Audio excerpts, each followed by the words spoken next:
ഞങ്ങളുടെ നാട്ടിലും പുതിയൊരു സാധനം വന്നിട്ടുണ്ട്, കയാക്കിങ്. ഇതുവരെ കയാക്കിങ് എക്സ്പീരിയൻസ് ചെയ്തിട്ടില്ല. ഞാനിങ്ങനെ ഫോട്ടോ, വീഡിയോസ് ഇങ്ങനെയൊക്കെ മാത്രമേ കണ്ടിട്ടുള്ളൂ. അപ്പോൾ ഫാമിലി എല്ലാവരും കൂടെ, ചേട്ടനും ചേച്ചിയും അമ്മയും ഫ്രണ്ട്സും എല്ലാവരും കൂടി ഞങ്ങൾ ഒന്നിച്ച് പോവുകയാണ്. ഒരു ഈവനിങ് ടൈം, ഒരു 3 മണിയൊക്കെ കഴിഞ്ഞാണ് നമ്മൾ ഇറങ്ങിയിരുന്നത്. കാരണം ചൂട് സമയമായതുകൊണ്ട് ആ സമയം ഞങ്ങൾ ചൂസ് ചെയ്തു. പിന്നെ നമ്മൾ അങ്ങോട്ട് പോയി. അവിടെ ചെന്നപ്പോൾ നല്ല കിടക്കാച്ച സ്പോട്ടായിരുന്നു കേട്ടോ. കുറേ നേരം ഊഞ്ഞാലൊക്കെ ആടിയോ എല്ലഞ്ഞു കഥയൊക്കെ പറഞ്ഞ് പൊട്ടിച്ചിരി ഫോട്ടോയും വീഡിയോസും ഒക്കെ എടുത്ത് കഴിഞ്ഞു. പിന്നെ നമുക്ക് അതിനകത്തിട്ട് ആ കയറണം, ആ ചെറിയ ബോട്ടല്ലേ. അപ്പോൾ എനിക്ക് പേടിയായിരുന്നു. പിന്നെ അവർ കുറേ ഇൻസ്ട്രക്ഷൻസ് ഒക്കെ പറഞ്ഞു തരും, ഇങ്ങനെയാണ് ഉപയോഗിക്കേണ്ടത്, അങ്ങനെയാണ് ഉപയോഗിക്കേണ്ടത്. അത് കേട്ടപ്പോൾ തന്നെ കിളി പോയി, ഈശ്വര എങ്ങനാവും, പിന്നെ കയറണോ വേണ്ടേ എന്നുള്ള ചിന്തയൊക്കെ ആയിരുന്നു. പക്ഷേ കയറി കഴിഞ്ഞ് ഓക്കെ. ആദ്യത്തെ ഒരു ബുദ്ധിമുട്ടും കാര്യങ്ങളൊക്കെ ഉണ്ട്. കാരണം ആദ്യം തുഴഞ്ഞൊഴിഞ്ഞൊക്കെ ചെല്ലുമ്പോൾ അവിടെ ഇവിടെയൊക്കെ മുട്ടുന്നുണ്ട്, പിന്നെ ഒന്നും ശരിയാകുന്നില്ലായിരുന്നു.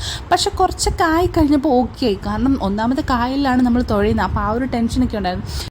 പിന്നെ അമ്മേനെ ഇറക്കണമെന്നൊക്കെ ഉണ്ടായിരുന്നു. പക്ഷേ എനിക്കിത് കായലോട്ട് ഇറക്കിയിട്ട് പേടിയായിരുന്നു. പക്ഷേ അമ്മയ്ക്ക് ഭയങ്കര ആഗ്രഹമുള്ളതുകൊണ്ട് നമ്മൾ അമ്മേനെ ഇറക്കി. എനിക്ക് തോന്നുന്നു എന്നെക്കാട്ടി നന്നായിട്ട് തുഴയാൻ അറിയുന്ന അമ്മയ്ക്കായിരുന്നു. അമ്മയ്ക്ക് ഓൾറെഡി പതയ്ക്കാനും കാര്യങ്ങളും എല്ലാം നന്നായിട്ട് അറിയാം. എനിക്ക് അതുപോലും അറിയത്തില്ല. ഏറ്റവും നന്നായിട്ട് പതച്ചത് അമ്മ തന്നെയാണ്. പിന്നെ നമ്മളെല്ലാവരും കൂടെ ഒരു മത്സരമൊക്കെ വെക്കുന്നുണ്ടായിരുന്നു. ഒരു പായലുണ്ടായിരുന്നു, അങ്ങ് അകലെ ഒരു പായൽ. അവിടെ എല്ലാവരും കൂടെ നിരതി ചെയ്തിട്ട് പെട്ടെന്ന് തുഴഞ്ഞ് അവിടെ ചെല്ലുന്നവരാണ്, അവരാണ് ഫസ്റ്റ് പ്രൈസ്. അങ്ങനെ പ്രൈസൊന്നും ഇല്ല, എന്നാലും ഫസ്റ്റ് എനിക്ക് കിട്ടി ഗൈസ്.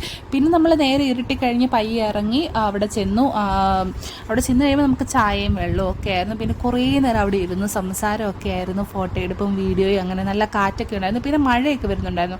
അതുകൊണ്ട് പിന്നെ പയ്യെ അവിടെ നിന്ന് തെറിച്ച് നമ്മൾ വീട്ടിലോട്ട് പോവുകയാണ്. ഇതുപോലൊന്നും എക്സ്പീരിയൻസ് ചെയ്തില്ല, നിങ്ങൾ ഉറപ്പായിട്ടും എക്സ്പീരിയൻസ് ചെയ്യണം. ഇത് കായപ്പുറം എന്ന സ്ഥലത്താണ്. നമ്മുടെ നാട്ടിൽ തന്നെ ഇങ്ങനൊരു സംഭവം വരുമ്പോൾ നമുക്ക് പോയി